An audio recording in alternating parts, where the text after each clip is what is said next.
멤버십 종목 에코프로비엠을 살펴봅시다. 12만원, 11만원 하던 작년 가을부터 욕처먹으며 투자를 시작했던 종목이고요. 최근에는 비중 5%만 없는 셈치고 들고 가자는 의견을 전했었습니다. 그러고 이틀 전 종가인 32만 400원에 처음으로 청산 의견을 전했습니다. 어제 오늘 급락이 나오네요. 와씨 안 팔았으면 몇 배를 먹고도 욕을 처먹을 뻔했네요. 욕 먹는 게 무서워서 2배, 3배 먹을 주식을 들고 5%떼기나 할 수는 없습니다. 청산을 한 이유는 MSCI 지수 편입 결정으로 미리 시세가 나왔기 때문에 8월 31일 리밸런싱이 마무리되고 차익 실현 가능성이 있었기 때문입니다. 청산 의견을 전하면서 다음에 다시 사자는 얘기도 했었는데요. 최근 급락이 나온 2차전지 소재주들은 언제 사야 할까요? 함께 고민해 봅시다. 멤버십 가입을 눌러주세요. 안녕하세요. 김떡상입니다. 오늘은 시장이 별로였네요. 시장이 변덕스러우니 어려운 시장입니다. 코스피 일봉 차트를 봅시다. 여전히 5일선을 타고 있고 21선도 지켜냈고요. 5일선과 21선의 골든크로스도 예고된 상태네요. 최근 3049포인트까지 조정을 크게 받고 회복되는 추세에서 쉬어가는 과정으로 보입니다. 아마도 시장을 계속 올리기에는 경기 회복에 대한 자신감이 필요할 테니까요. 내일까지는 봐야겠네요.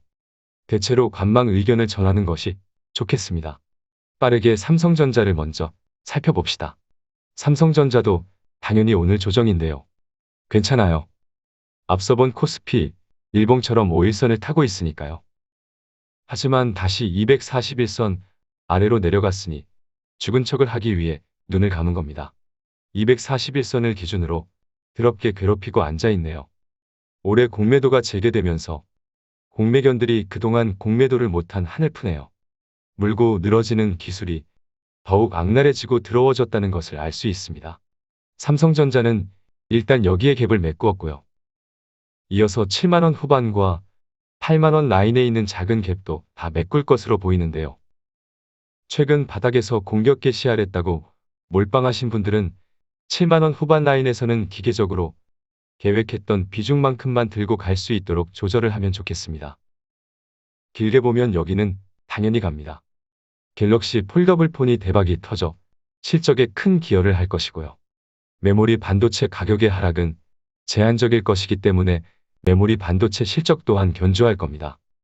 가장 중요한 미래 먹거리인 비메모리 파운드리 반도체 또한 대만의 TSMC와 같이 가격을 인상하고 공격적인 투자를 이어갈 것으로 보이니 나쁠 게 없겠습니다.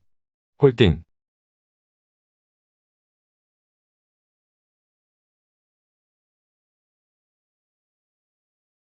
다음은 삼성 SDI입니다. 아무래도 최근 LG화학의 리콜 문제로 인한 급락이 섹터의 분위기를 다 흐려놓고 있는 것으로 보입니다. 삼성 SDI도 예외가 아니네요. 이렇게 되면 이틀 전에 출연한 캔들은 페이크였군요. 다음에 또 속지 않도록 리뷰를 해봅시다. 이거 다시 봐도 속을 것 같은데요. 얘를 부정적으로 볼 수 있는 기술적 근거는 없네요. LG화학이 무너지는데 잘 버틴 것이 잘못이었다는 결론이 나옵니다. 당분간 조정을 인정합시다. 기본적으로 61선과 구름 상단은 찍는 것으로 생각해두면 될 것 같습니다. 수급을 볼까요? 괜히 봤네요. 이거 데자뷰네요. 작년 가을에도 2차전지를 그렇게 괴롭혔었는데 가을이 다가온다고 1억인가요? 주봉을 봐야겠네요. 5일선과 전환선이 깨졌기 때문에 주봉상으로는 70만원 초반까지 열린 상태입니다. 하지만 개인적으로 아직까지는 급등 뒤 당연하고 자연스러운 조정입니다. 전고점 돌파를 실패했기 때문에 이 상승의 절반 정도는 찍고 가던 길 가는 것은 흔히 볼 수 있는 패턴입니다.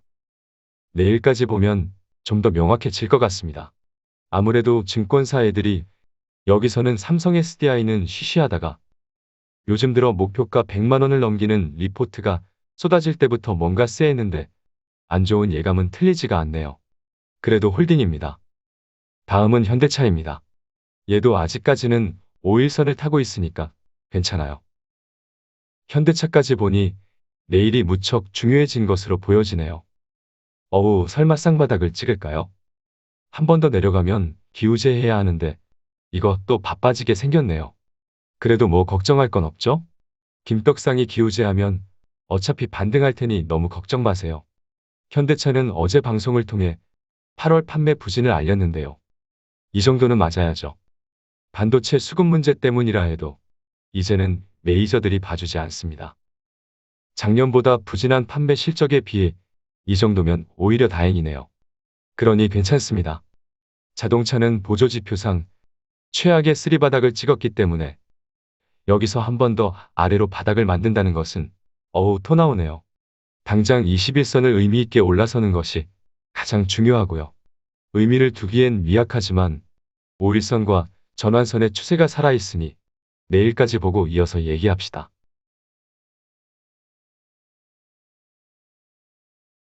다음은 네이버입니다. 견조하죠? 아주 훌륭하네요. 하지만 다시 봐도 최적의 매수 타점은 최근에는 없었다고 생각합니다.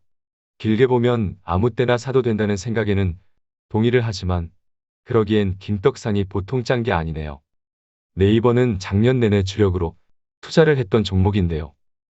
아마도 이때가 가장 마지막으로 주력으로 집중했던 시절이었던 것으로 기억을 합니다. 여기서는 비중 축소 의견을 드렸고요. 여기서 다시 매수를 했고 여기서는 소액으로 추매를 했습니다. 그동안 우리가 매수를 했던 패턴대로라면 지금은 그냥 보유하는 것이 맞네요. 물론 주력으로 들고 있기는 부담이 있고요.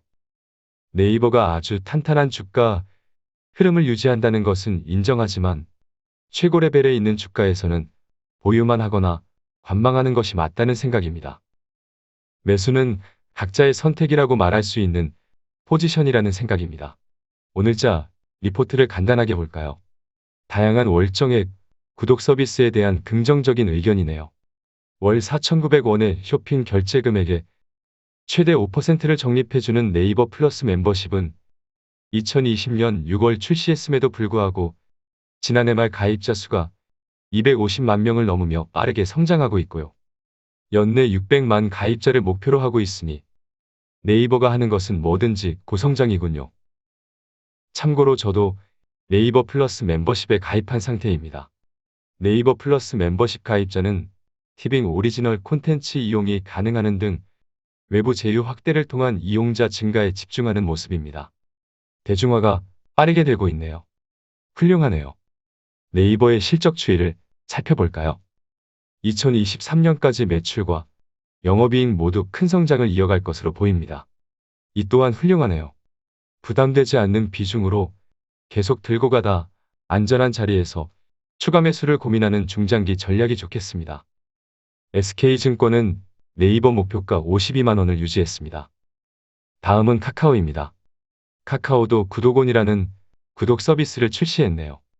별도의 앱 설치가 필요 없이 카카오톡에서 접속이 가능해 이용자의 접근성과 편의성을 강화한 것으로 보이니 투자 중이신 분들은 한번 확인해 보시면 좋을 것 같습니다. 그 외에도 올해 1월부터는 카카오톡 대화, 사진, 파일, 링크 등이 실시간으로 100기가까지 저장되는 톡서랍 플러스가 월 990원으로 유료화되었고요. 마음에 드는 이모티콘을 최대 5개까지 다운로드 가능한 서비스인 이모티콘 플러스도 월 4,900원으로 올해 1월에 출시되었고요. 개인 취향이지만 저는 구미가 땡기는 카카오의 구독 서비스는 없는 것 같습니다. 어쨌든 카카오톡 중심의 서비스 확장은 어느 기업도 따라할 수 없는 카카오만의 최대 장점이라는 것은 부인할 수 없겠습니다. 카카오의 실적 추정치를 봐도 이렇게 돈을 잘 버는데도 앞으로 계속 성장할 것으로 전망되는 것이 생각보다 주가가 빠지지 않는 이유라는 생각입니다. SK증권은 목표가 17만 5천 원을 유지했습니다. 카카오도 보유는 유효하지만 매수는 각자의 선택이라는 생각입니다. 그럼 오늘은 여기까지 할까요? 오늘은 다소 시장이 흔들렸지만 아직은 이해할 수 있는 정도였다는 생각입니다. 2차전지 배터리 섹터는 조정이 컸지만 얘네들이 조정기에서는 원래 변동성이 큰 애들이니 특별할 것도 없습니다. 자동차는 판매 부진해도 이 정도면 감사할 뿐이죠. 삼성전자는 쉬어가는 것으로 보이고요. 네이버 카카오는 보유만 하며 확실한 추가 매수 타이밍은 기다리면 될 것 같습니다. 그럼 내일의 반등을 기대해 봅시다. 감사합니다.